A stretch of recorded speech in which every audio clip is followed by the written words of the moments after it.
O que se pode dizer do que foi tratado nesta audiência? Bom, nós viemos aqui à Procuradoria-Geral da República com duas preocupações importantes. Primeiro, a demora na justiça para as vítimas da brutalidade da ação policial nas manifestações legítimas depois das eleições que se realizaram em 2024. Nós, se recordam, viemos aqui a esta Procuradoria em fevereiro de 2025 submeter um calhamaço com as vítimas, todas elas, província por província, distrito a distrito, que foram vitimadas pela brutalidade da ação policial. E estas vítimas até hoje não encontram justiça. A sociedade clama por justiça. E viemos perguntar à procuradora, afinal, por que se está a sentar em cima destes processos? Nos deu a explicação que nos deu, que não nos parece satisfatória. Passam aproximadamente 2 anos desde que submetemos este processo e por aquilo que aconteceu e pelo detalhe da informação já se teria feito justiça. O outro ponto diz respeito ao assassinato do Elvino Dias e de Paulo Guambe. Se recordam também, fomos nós que viemos aqui submeter à Procuradoria-Geral da República o dossiê sobre aquilo que tínhamos investigado até a altura, com uma indicação clara de quem são aquelas pessoas que nós, pela nossa investigação, apontavam como sendo os autores do assassinato do Elvino Dias e do Paulo Guambe, e aquilo que poderão ter sido as motivações, que são claramente motivações políticas.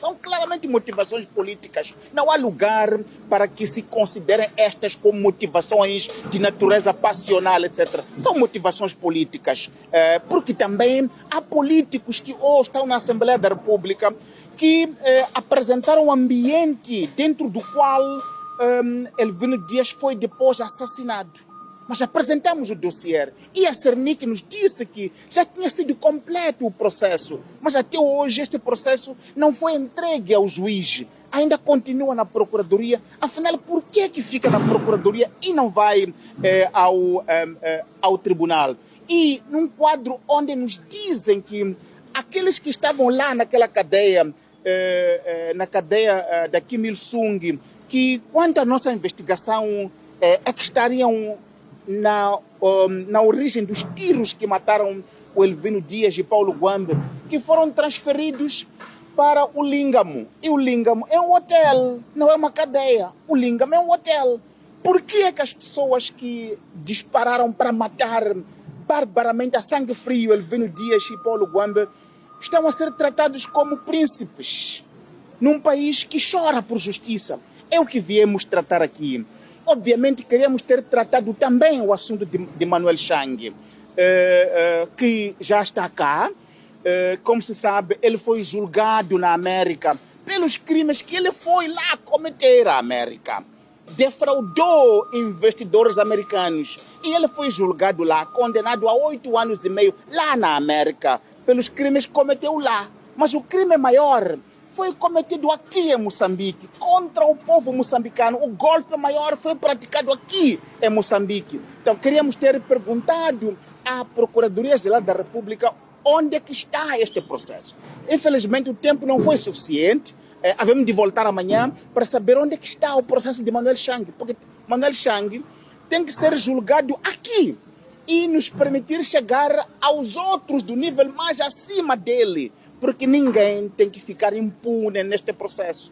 E provavelmente voltarmos ao processo da tenda, onde aquele juiz lá de Manica protegeu aquelas pessoas no quesito da penhora dos bens. Se recorda, quando o julgamento aconteceu, foi aberto na tenda para o julgamento, mas para a parte dos bens já foi a porta fechada e não se levou quase nada. O Estado saiu assim. Se usou aquele processo para a lavagem da riqueza roubada aos moçambicanos. Então, queremos também abordar sobre este assunto. E queríamos ter, e não conseguimos fazer isso, queríamos passar uma mensagem de satisfação às detenções que estão a acontecer no âmbito do desmantelamento dos esquadrões do tráfico da droga em Moçambique. Não abordamos também esse assunto, mas estamos satisfeitos com esse desmantelamento desses esquadrões. Infelizmente, o processo está a ser moroso agora. Parou na detenção do Humberto do Kayakwanga, parou ali. Não, tem que continuar na horizontal, desmantelando mais núcleos do tráfico e da produção da droga em Moçambique, e também verticalmente ir para cima, para os chefes.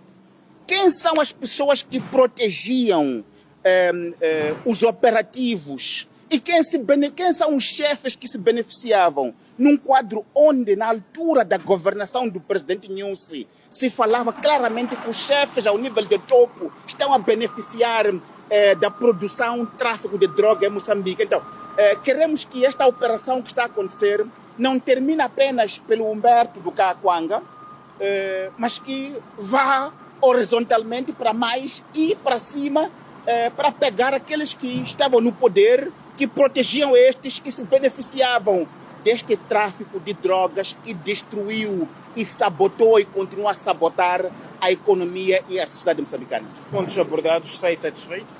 Dos pontos abordados, o que fizemos foi uma atualização. Como também sabem, estivemos em férias sabáticas e não fizemos o acompanhamento habitual que fazemos. Hoje viemos retomar este acompanhamento habitual a este processo, para que eles possam conhecer a celeridade que se espera para se fazer justiça aos moçambicanos. Portanto, não que saímos satisfeitos, mas viemos retomar a marcha desses processos para que haja justiça em Moçambique.